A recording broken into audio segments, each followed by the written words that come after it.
사도행전 11장 1절부터 10절입니다. 시작. 유대에 있는 사도들과 형제들이 이방인들도 하나님 말씀을 받았다 함을 들었더니 베드로가 예루살렘에 올라갔을 때에 할례자들이 hil란하여 가로되 내가 무할례자의 집에 들어가 함께 먹었다 하니 베드로가 저희에게 이 일을 차례로 설명하여 가로되 내가 요빠 성에서 기도할 때 비몽사몽간의 환상을 보니 큰 보자기 같은 그릇을 내 귀를 메어 하늘로부터 내리워 내 앞에까지 들이우거늘 이것을 주목하여 보니 땅에 네 발 가진 것과 들짐승과 기는 것과 공중에 나는 것들이 보이더라. 또 들으니 소리 있어 내게 이르되 베드로야 일어나 잡아먹으라 하거늘 내가 가로되 주여 그럴 수 없나이다. 속되거나 깨끗이 아니한 물건은 언제든지 내 입에 들어간 일이 없나이다 하니 또 하늘로부터 두 번째 소리 있어 내게 대답하되 하나님이 깨끗하게 하신 것을 내가 속되다 말라 하더라. 이런 일이 3번 있은 후에 모든 것이 다시 하늘로 끌려 올라가더라. 아멘. 무슨 얘기인지 기억하시죠? 요 앞장에 베드로가 고넬료의 집에 가서 고넬료 집안을 변화시키는데 그 전에 환상을 보게 됩니다. 보자기에 온갖 이상한 파충류들, 구약 유명한 레위기 11장에 먹지 말아야 될 짐승들, 부정한 짐승들, 그게 가득 담겨서 보자기가 이렇게 내려오는 환상을 보게 됐습니다. 그래서 하나님 이게 뭔가요? 왜 이런 이상한 걸 지금 보여주시는가요? 거룩하게 지금 기도하고 있는데 했더니 야 그거 네가 먹어라 하니까 깜짝 놀랐죠. 아, 율법에 이거 먹지 말라고 엄연히 큰 글씨로 쫙 돼 있는데 이걸 왜 먹으라고 하십니까? 이거 부정하고 더러운 것들입니다. 아니다. 이제 그런 구별 없어졌으니 먹어라. 안 됩니다. 내가 얼마나 거룩하고 깨끗하게 살았는데 이 몸을 더럽힐 수 없나이다 하니까 하나님이 놀고 있네. 아니 내가 거룩하다고 했는데 니가 한 게 뭔데 어쩌니 저쩌니 토를 다냐?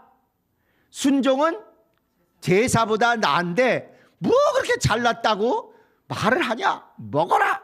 안 돼요 안 돼요 하다가 3번이나 그렇게 하나님이 보여주시면서 깨끗하다 먹어라 깨끗하다 먹어라 하니까 알겠습니다. 근데 이게 뭔 뜻이죠? 이러고 있는 차에 고넬료 집안에서 베드로를 데리고 와서 보니 그게 먹는 거에 대한 이야기가 아니었구나. 율법이 글자로는 먹는 것을 먹을 수 있는 거 먹을 수 없는 거 얘기했지만 그것은 하나님의 큰 뜻에 대한 예표 상징이었구나. 그동안 우리는 유대인들은 거룩하고 이방인들은 부정하다, 더럽다, 혐오스럽다 이렇게 생각했는데 아니다. 그건 우리 훈련을 위한 거였다. 예수의 보혈로 인하여 모두가 거룩해졌고 모두가 깨끗하다. 그러므로 모두가 먹을 수 있는 음식이 된 것처럼 모두가 하나님이 받으실 만한 귀한 자녀가 되었다는 뜻이구나. 이제 이걸 깨닫고 그 고넬료 집안의 기도에서 은혜 많이 끼치고 왔어요. 그런데 이것을 들은 이 다른 유대인들, 할례 받은 뼈대에 있다고 생각하는 그 유대인들이 반발을 하는 얘기가 오늘 우리가 읽은 얘기입니다. 은혜 받고 좋았대는데 시비를 거는 거예요. 너 걔네들한테 왜 안수했냐? 너 걔네들 왜 성령 받게 도와줬냐? 너 걔네들 집에 들어가서 왜 먹었냐? 걔네들 왜 우리하고 비슷한 똑같은 수준으로 네가 상대하냐? 시시콜콜이 시비를 거는 것입니다. 하나님이 거룩하다 하시고 하나님이 깨끗하게 하시고 하나님이 직접 성령으로 역사하셨는데도 지들 기준이나 지들 승질에 안 맞다 보니 그걸 뭐라고 하는 게 이제 오늘 얘기해서 베드로가 여차여차 하나님이 다 하신 것이다 잘 설득해가지고 결국 그들이 마음을 열고 이제 이방인에게도 하나님이 복음을 본격적으로 전파하시는구나. 시대가 이제 달라졌구나. 예루살렘과 유대와 사마리아와 그 다음에 어디까지? 땅끝까지인데 드디어 요 시대가 열리기 시작하는구나. 요걸 알게 되는 그런 사건입니다. 그래서 오늘은 유대인의 길과 이방인의 길이 이렇게 쫙 갈라지기 시작한다. 그렇다고 서로 차별된다는 게 아니라 그동안 유대인의 길만 가고 이방인의 길은 무시했었는데 이제 유대인의 길이건 이방인의 길이건 똑같이 주 예수 그리스도의 복음이 가게 되는구나, 그걸 알게 됐다, 그런 얘기입니다. 내용은 아주 쉽습니다. 내용 한번 보시죠.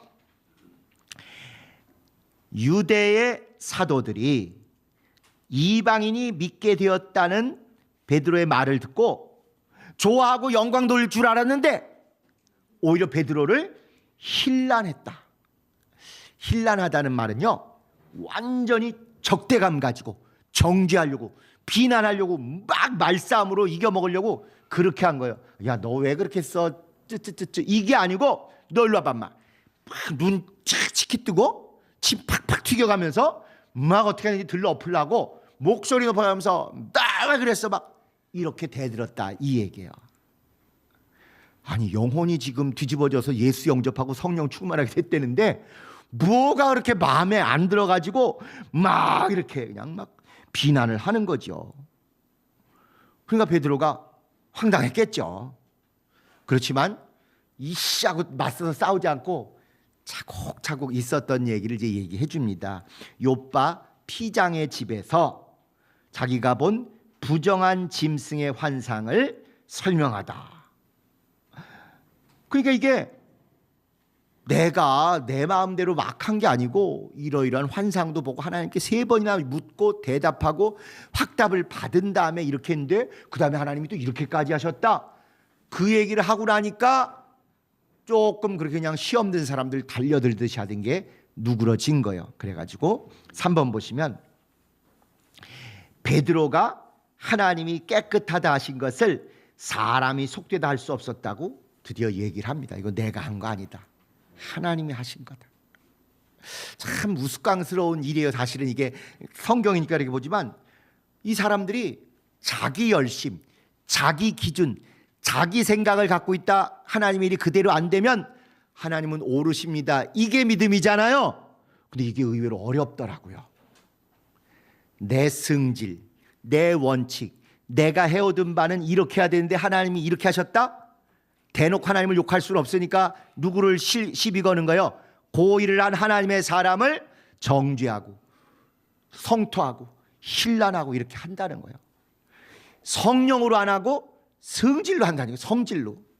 성질이에요? 승질이에요? 성질이죠? 그런데 우리말은 승질로 우리가 발음하는 거죠. 어쨌건 성령으로 해야 되는데 성질로 한다, 이게 승질로. 그러니까 주님의 일을 하셨음에도 불구하고 막 그것을 시비 거는 거예요. 심지어 어떤 사람 또 반대로 자기가 주님의 일을 한다고 하면 되는 게 없어져. 내가 이거 지금 위임을 받았다고, 내가 이거 해야 된다고 무례하게 마구 막 돌진해 가면서 다른 사람을 무시하고 깔보고 깔아뭉개고, 또 이런 사람이 예전에는 있었죠. 우리가 개혁되고는 확실히 많이 줄었는데요. 예전에 완장 차면 배는 게 없어요. 그러니까 완장을 여기 차는 거예요, 여기다 차는 거예요. 여기 찾는데 배는 게 없어져, 그 다음부터. 그리고는 내 승질대로, 내 원칙대로, 내 그냥 좋아하는 대로 하다가 결국 주님의 일을 망치죠. 주님은 당신의 일을 당신의 때, 당신의 방법으로 하시는 분이신데 아무리 내가 기대했던 것과 달라져도 아멘, 옳소이다, 주여 저는 무익한 종이로소이다, 이래야 되는데 의외로 이게 훈련받지 않으면 잘 어려운 것 같아요. 과거 우리는 열심만 너무 부추기다 보니까 열심히 오해를 받아가지고 자기 승질대로 하는 걸 열심이라고 오해하는데, 이제 우리가 개혁 이후에는 진짜 내 원칙이 아니어도, 내가 좋아하는 성향에 안 맞아도 주님이 일하시는 방법이고, 그게 신약 성경적인 교회면 거기에 우리가 마음을 열고 잘 이렇게 모아가야 될 것입니다. 그래서 사역은 완장이 아니라 십자가예요, 십자가. 그래서 정말 조심하고 조신하게, 절대 남에게 강요하거나 무례히 향하고 그러면 안 됩니다. 베드로도 마찬가지예요. 무슨 소리야 인마, 내가 성령 충만해가지고 환상 보고 다 이랬는데 어떤 놈이 시비를 걸어. 가끔 이런 사람이 있어요. 성령 충만하다고. 그러나 베드로라 할지라도, 수제자라는 베드로라 할지라도 그렇게 안 해요. 차곡차곡 있었던 일을 신사적으로 그가 마음을 열고 귀를 열고 듣고 받아들일 만하게 이렇게 하더라, 이게. 절대 설치고 절대 어깨 힘주고 절대 무례하게 무모하게 다른 사람을 모독하며 짓밟고 넘어가는 일은 우리 개혁 공동체에서는 없어져야 될 것 같습니다. 그거는 성령에 의한 게 아니라 성질, 승질에 의한 거예요. 그래서 성령의 열매 중에 마지막 8번째, 9번째가 뭐라고요? 온유, 절제예요. 8번째가 온유함으로 하라는 거지 승질도 무대뽀로 하라는 거 없어요. 온유함으로 끝까지 화내지 말고 차곡차곡 얘기하고 그 다음에 너무 과도하지 않게 절제해가면서 그 사람의 입장, 그 사람의 마음을 헤아려 가면서 그렇게 해서 정말 마음을 얻어야지 결과만 얻어서 되는 게 아니지 않습니까? 세상 기업은 이윤만 얻으면 돼요. 직원이 시험 들건 뭐 열받건 두 번째야. 하여튼 목표 달성, 숫자만 달성하면 돼요. 교회는 숫자가 아니라 심령입니다. 이 일이 조금 더뎌지고 조금 돌아가는 것 같아도 절대 심령이 상하지 않게 잘 보듬으면서 달래면서 승질나고 답답하고 이래도 서로 참아가면서 차곡차곡. 그래서 사랑은 무례히 행치 않는다는 말이 아니 뭐 말도 안 되는 것 같은데 그게 왜 그렇게 중요하겠어요? 믿음이라고 성령 충만하다고 내가 하나님이 시켰다고 무례히 짓밟으며 가는 것은 믿음도 아니고 사랑도 아니라는 것이죠. 자, 그래서 그 사람들이 정확하게 뭘 힐난했냐면요, 여기 3절 보세요. 11장 3절 이런 표현이 있어요. 내가 무할례자의 집에 들어가 함께 먹었다며 이렇게 따지는 거예요. 복음을 전했다고 힐난하는 것도 아니에요. 그들이 성령 받고 충만하게 변화됐다는 것 때문에 힐난하는 것도 아니에요.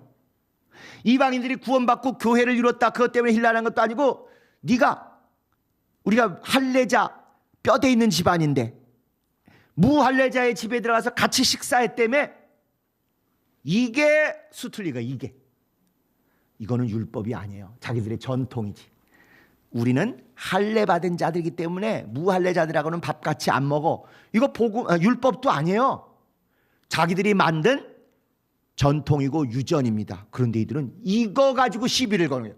이거보다 억만배 큰 복음이 임하고 구원이 임하고 심령이 뒤집어지고 예수 영접하고 은혜 받은 그거면 다른 게 다 그 앞에서 꼬리 내리고 이래야 되는데 그게 중요한 게 아니라 우리 집안에 뼈대 있는 전통인, 예를 들면 무슨 김 씨는 어느 이 씨하고 상종도 안 한다 이런 거 가지고 시비 거는 거다. 이런 거 참 이들이 영화를 안 봤어요.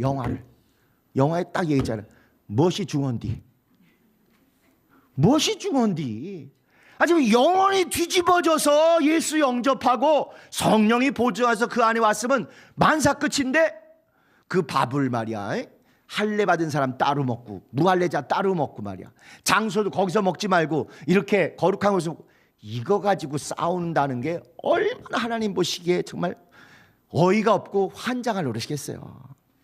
그런 정도로 복음이 충만하면 성령이 충만하면 그 큰 본질대로 가야 되는데 꼭 지엽적인 거, 꼭 작은 가지고 꼬투리 걸고 시비 걸고 절차 안 지켰다 그러고 뭐 이런 사람들이 있으면 참 그거는 더 은혜를 받아야 되는 조직체입니다. 진짜 말씀과 성령의 공동체는 그런 사소한 것을 지킬 때는 노력하고 지키지만 진리가 아니고 복음이 아니라면 융통성 있게 유연하게 잘 놓았다가 잡았다가 풀었다가 조였다가 해가면서 잘 뭐 아무도 우리를 규제하지 않는 것 같은 느낌이 들게 그렇게 가는 게 진짜 은혜로운 성령 충만한 공동체예요. 그때마다 우리가 이게 하나님에 대한 거면 철저히 지켜야 하는 것이지만 사람에 대한 거면 융통성을 발휘해야 되고 복음에 대한 거면 철저히 지켜야 되지만 형식에 대한 거라든가 또 비본질적이라든가 그 다음에 문화라든가 행정에 관한 거라면 조금씩 유연하게 융통성 있게 가는 게 그게 살아있는 교회입니다. 늦게 배운 도둑질이 무섭다고 개혁하면서 우리가 뭐 열심히 한다고 해서 너무 모든 걸 꽉 조여서 이렇게 가면 성령 역사가 안 나타나요. 진짜로 기업의 성령 역사 굳이 안 해도 얼마나 기업들이 잘합니까? 한국의 기업들이 어느 정도 99% 갈 수 있어요. 그러나 심령이 변화되고 이적이 나타나고 성령의 막 운행하신 게 느껴지는 그 교회에서는 진짜 나름 노력하고 꼼꼼히 철저히 행정도 하지만 가장 중요한 본질적인 거, 하나님에 대한 거, 복음에 대한 거, 말씀에 대한 것 때는 충만하게 밀어붙이고 거기서 역사가 일어나도록 이렇게 놔둬야 합니다. 자, 그 다음에 4번 보시면은 베드로가 성령의 역사와 천사의 인도로 이루어진 고넬료 집의 믿음을 말한다. 성령이 역사하셨고 천사가 나를 이끌어갔다, 이런 얘기를 다 해서 이게 전부 이런 얘기가 뭐냐면 하나님이 하셨다는 얘기를 강조하는 거예요. 내가 한 게 아니라 환상을 보여주시니까 내가 보고 싶다고 보냐? 하나님이 보여주신 거다. 나를 끌어가게 하신 것도 성령이 하셨고, 천사가 그들에게 이런 것도 알게 하셨고, 또 성령이 직접 임하셔서 그들을 변했다. 하나님이 하셨다. 하나님이 하셨다. 이걸 계속 강조를 합니다. 자, 그 다음에 베드로가 고넬료 집에 임한 성령과 침례와 구원은 결국 다 하나님의 역사다. 우리 사소한 유전이나 원칙이나 행정이나 관습이나 전통 이거 가지고 시비 걸지 말고 그러한가요 상고해서 말씀에 맞고 성령이 역사하시기에 맞다면, 그러면 이건 우리가 토를 달면 안 된다. 그게 우리의 진실한 믿음입니다. 개혁한다고 해서 행정적으로만 발전해서 되는 게 아니고, 개혁하는 건 걸림돌을 다 없애고 더 말씀과 성령으로 충만하게 가자는 거 아닙니까? 그런데 만약에 형식과 서류와 회의와 종이로만 다 하고 기도와 은혜와 성령에 이끌리는 이거 왜 어떻게 이렇게 되지? 막 이런 신령한 체험들이 우리에게서 없어지면 개혁이 아니라 그건 타락이라고 불러야 맞습니다. 제가 주책맞게 그냥 부끄러운 간증을 몇 가지 오늘 했습니다마는 진짜 성령이 그 정도 이상을 얼마든지 더 하실 수 있는 걸 우리가 알지 않습니까? 근데 워낙 그런 거 이상한 거 가지고 신비주의에 빠지고 사고치고 악용하는 사람이 있다 보니 그런 걸 못하게 우리도 본의 아니게 절제하고 이랬죠. 왜 하나님이 보여주시고 들려주시고 왜 이게 안 됩니까? 우리가 타락하고 미혹되고 자꾸 딴 데 빠지니까 그걸 우리를 위해서 제안하시든지 우리가 성령을 제안하고 회방하고 그런 것이죠. 이 사람이 본 이야기, 이 사람이 들은 말씀을 딱 맞춰서 둘을 맞추시니 그분에게 뭐가 그렇게 어렵겠습니까? 아야 소리 못할 만큼 숫자도 딱 맞춰서 돈이 됐건 일이 됐건 사람이 됐건 딱 맞춰서 얼마든지 역사하실 수 있는 게 그게 성령의 역사입니다. 우리가 개혁 다 잘하고 나서 모든 행정과 모든 사무처리가 일사불란 착착착 진짜 어디 삼성전자같이 잘하게 되는데 성령 역사는 국물도 없다. 그게 우리가 원하는 건가요? 아니죠. 유연하고 느슨한 것 같아도 정말 왠지 모르게 성령이 운행하시는 게 느껴지고 성령이 이끌어서 나도 모르게 가다 보니 이런 일이 있고 이걸 자꾸 우리가 체험하고 나눠야 되지 않겠습니까? 여러분에게 하나님께서 어떤 좋은 얘기를 듣게 하실 때는 절대 우연 아닙니다. 절대 우연 아니에요. 제가 얼마 전에 다른 교인들 모인 데서 이런 얘기를 했어요. 우리가 제일 하지 말라는 것 중에 이런 거 있지 않냐? 성경 쫙 해가지고 어느 페이지 나면 이게 오늘 나에게 주신 말씀이다 하고 이런 거, 이거 신비주의라고 절대 하지 말라고. 하나님이 전부 다 이거 줬지 어디 거기만 줬냐고. 그렇게들 하는데 그런 걸 악용하고 기도도 안 하고 충만하지도 않으면서 그런 짓 하는 사람은 함정에 빠지기 마련입니다. 그러나 정말 성령 충만하고 말씀에 항상 굶주리고 주님 뜻을 따르려고 하는 사람 중에는 이거 하다가 꼭 필요한 말씀 걸릴 때 많습니다. 저는 신방 가기 전에 그분 어떤 일이 사정인지 이렇게 듣고 기도하고 이러다가 가끔 이렇게 해가지고 진짜 빼박 이 말씀이구나 체험이 많아요. 그게 노력 안 하고 성경도 열심히 안 보고 기도도 안 하고 또 공부도 안 하고 이러면서 그냥 아무거나 하나 보자 이러면 절대 역사 안 하시고 망하게 하십니다.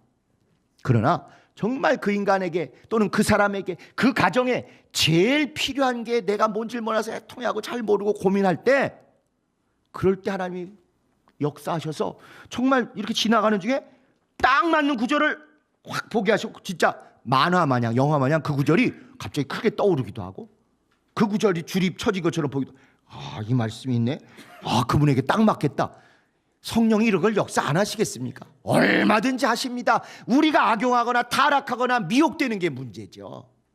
얼마든지 신령하고 은혜로운 역사가 있습니다. 베드로가 환상을 보고 고넬료가 또 그 음성을 듣고 저 같은 사람도 하나님 이거 밀린 서약이 서원인데 이거 안 갚고 가는 게 과연 믿음입니까 하고 고민하고 이러니까 누가 알지도 못하는 그 비밀을 저 떨어져 있는 것도 심지어 우리 교회를 나가신 집사님의 마음에 음성을 들려주셔가지고 그 액수를 갖고 와서 이렇게 하게 하신다. 성령님께서 하기로 하시면 그 정도가 뭐가 어렵겠습니까? 악한 자들이 그런 걸 악용하고, 옛날에 강다리 목사가 딱 그거 아닙니까? 아, 여기 1,000만 원짜리 할 사람 100명 있네, 부흥회하면서. 그러니까 또 선한 우리 성락교인들, 그런 거 난가? 내가 근데 감동이 안 되고 내가 영감이 부족해서 못 알아듣는가? 해야지 그래가지고 막 100명 했어요. 저도 교회 온 지 1년이 안 됐을 때 그런 일이 있었거든요. 그때 1,000만 원 했어요. 죽어라고 감내라고 힘 엄청, 학생 때니까. 그때 몰래바이트, 가회하면 붙잡혀갔거든요. 몰래 아르바이트, 몰래바이트를 해가지고 그거 만들어 내긴 냈어요. 1,000만 원짜리 100명, 심지어 3억짜리 10명 뭐 이렇게까지 액수를 높여가더라고. 무슨 경매하듯이. 우리 선한 진짜 진실하게 성령 이끌고 하는 성락교들 다 그거 그냥 자기 느낌대로 했어요.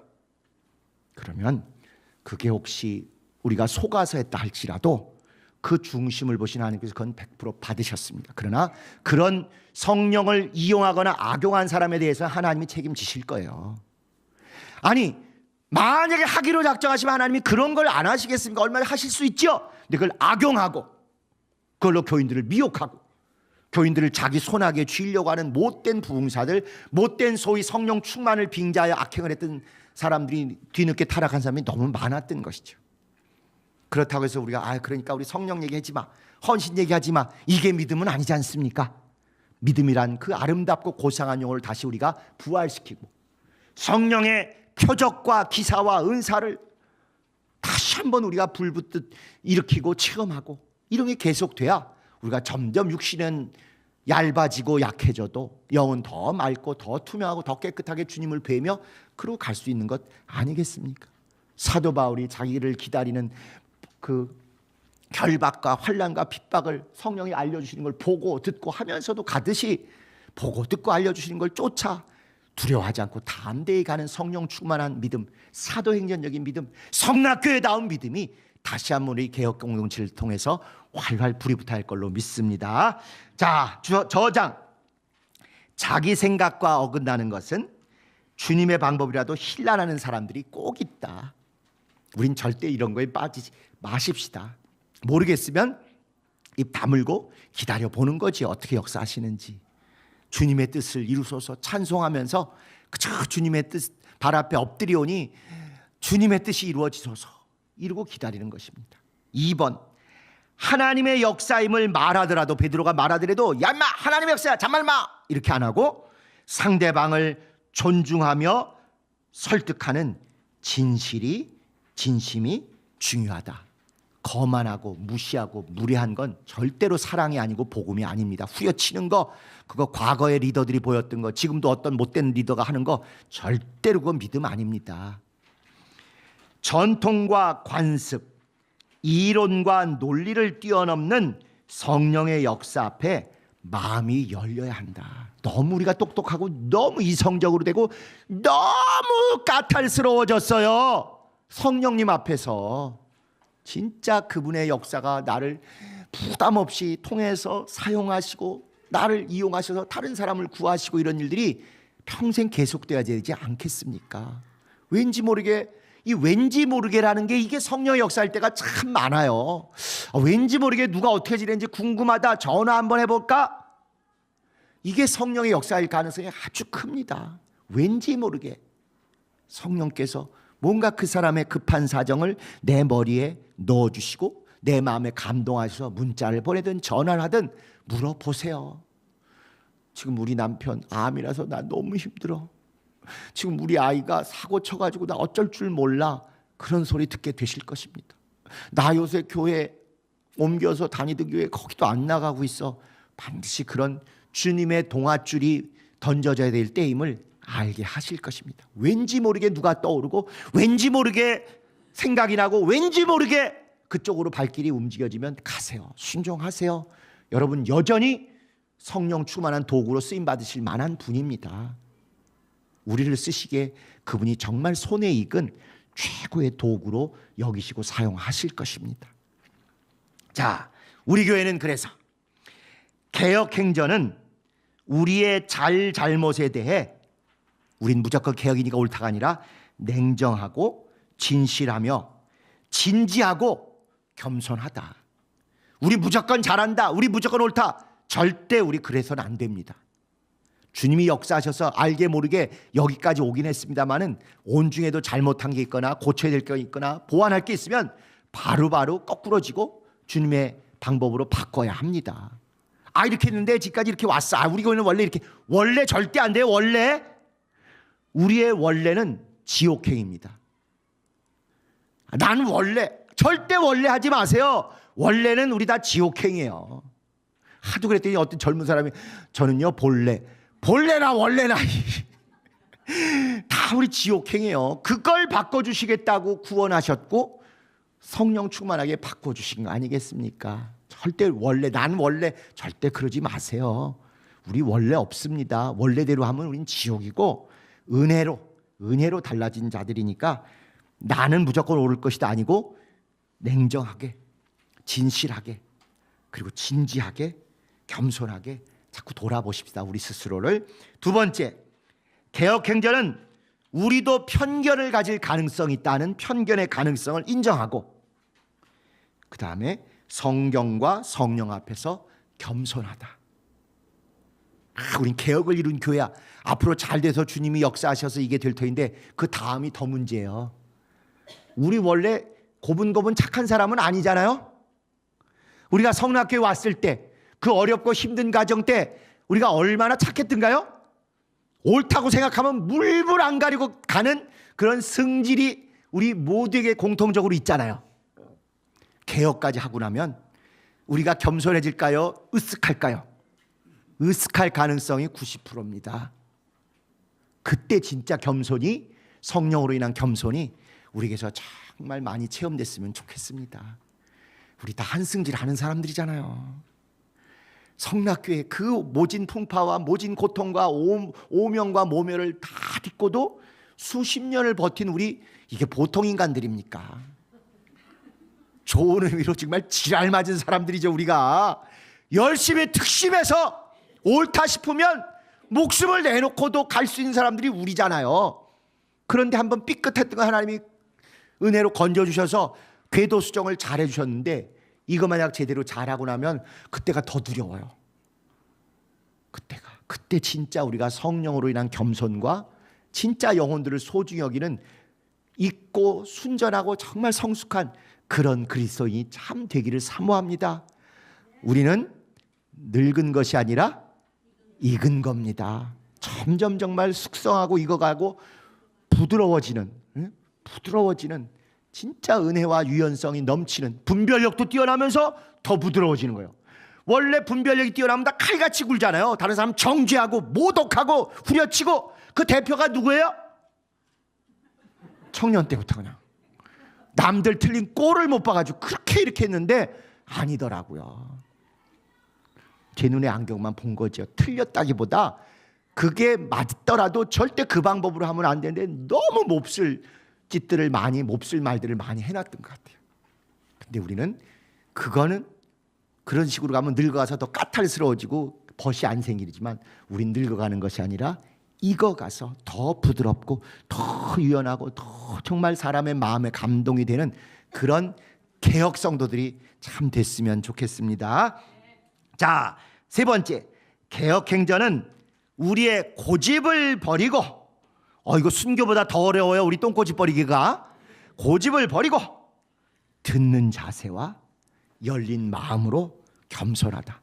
베드로도 참 대단한 게 자기를 지금 막 힐난하고 자기 기껏 성령 충만하게 일하고 하는데 막 뭐라고 손가락질하고 삿대질하고 막 이러니까 얼마나 열받겠어요. 이것들이 정말 해보자는 거야 이럴 수 있는데 차곡차곡 온유함으로 얘기했죠. 그리고 또 이 사람들도 그래도 중심이 나쁜 인간들이 아니어서 그런지 베드로가 하는 얘기를 듣고 마음을 열고 오케이, 우리가 오해했다, 좋은 일이었구나, 하나님이 하신 거 맞구나 하고 받아들였다 하는 것입니다. 그래서 우리의 편견의 가능성도 인정하지만 또 고집을 버리고 이렇게 듣는 자세와 열린 마음으로 겸손할 것이 우리에게 앞으로 기대되는 성령의 역사라고 확신합니다. 우리가 나이 들수록 뭐는 닫고 뭐는 열라고요? 입은 닫고 주머니는 열라. 100% 맞는 말씀이죠. 그리고 거기에 추가로 귀도 열고 마음도 열어야지요. 귀도 열고 마음도 열어야지. 그냥 말만 안 하고 뚱하고 야 이따 밥이나 먹어 이러면 안 되잖아요. 들어주고 정말 네 말이 맞다. 진심으로 공감해 주고 내가 잘못했다. 마음과 마음으로 사과도 하고 서로 그렇게 가야 우리가 주님 나라에서 영원히 같이 보지. 나 저 김권사하고는 같은 방 안 써. 이게 계속되면 되겠습니까? 진짜 우리가 누군데 어떤 고난과 어떤 역경을 딛고 정말 맑게 깨끗하게 순화돼서 나온 최고의 정금같이 주님이 키워주셨는데 조금이라도 흠이 없게 그렇게 하셔야 되지 않겠습니까? 지난 개혁기간 오면서 제가 참 여러 사람들을 만났는데 이 불신앙의 유형들이 있어요. 예전과 다른 예수 안 믿어 이런 불신앙 말고 나름 열심히 있고 개혁까지 하면서도 불신앙의 유형들이 여전히 있어요. 첫 번째는 개혁을 잘해보자는 그 중심은 알겠는데 세속 이치나 세상의 이론 가지고만 너무 모든 걸 몰아붙이는 사람들이 있어요. 세속 이치나 세속 이론에 너무 의존해.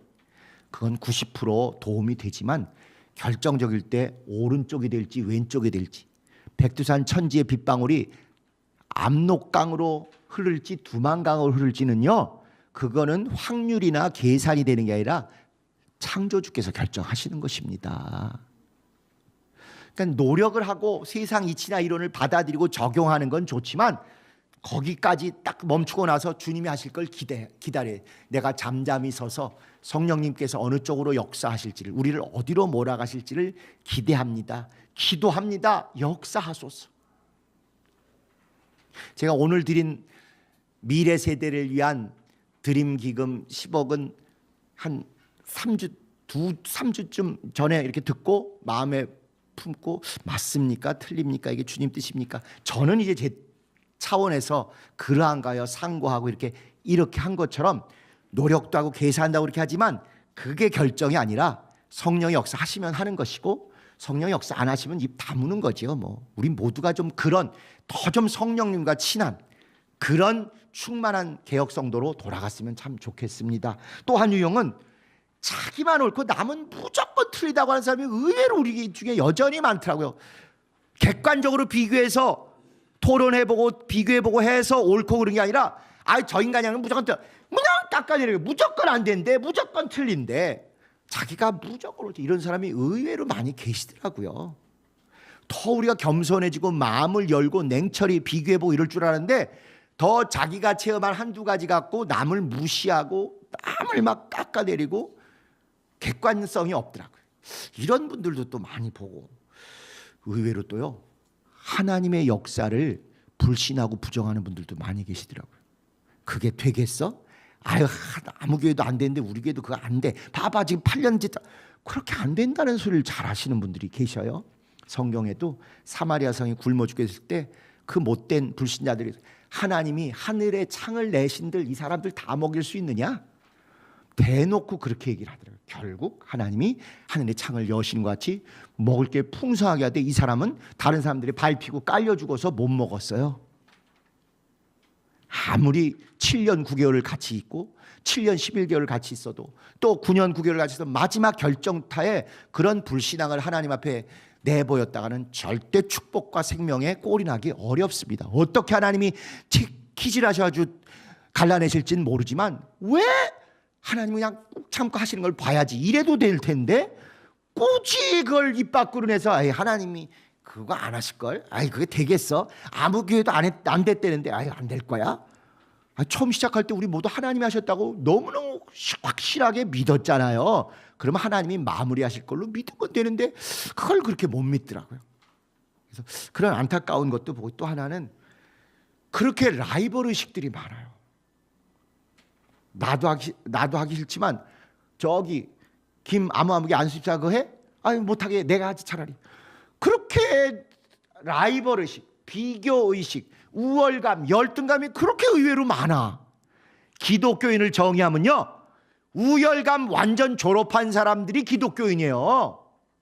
대통령도 예수를 못 믿고 지옥 가는 세상에서 하나님이 가장 소중한 자라고 독생자의 피를 입히셔서 하나님의 자녀 만들어줬다는데 무언 열등감이 그렇게 많고 무언 비교의식이 그렇게 많아가지고 저주받은 삶처럼 사느냔 말이에요.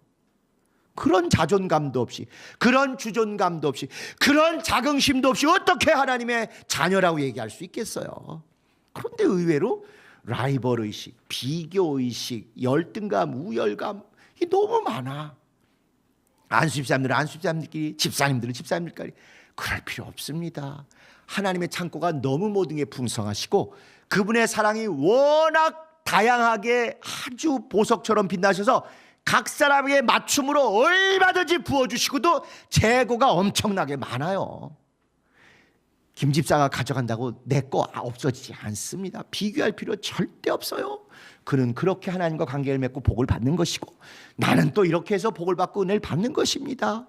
그래서 우리가 개혁되면 이런 인간적인 것들이 좀 더 없어지고 좀 제발 더 성령에 이끌렸으면 좋겠어요. 성령에 방언기도 많이 하고 정말 겸손하게 이제 세상 욕심 없는데 음성을 듣고 잠은 줄어드는데 오히려 환상은 열리고 이상하게 누구 아픈 것 같아서 가서 내가 옛날보다 힘도 딸리고 하지만 이렇게 손 얹고 기도해주면 시원해졌다 그러고 나았다 그러고 괜찮다 그러고 좀 이런 체험들이 늘어나는 삶이 우리가 주님께 가기 직전 마지막까지 흠모하는 그런 삶이 아닌가요?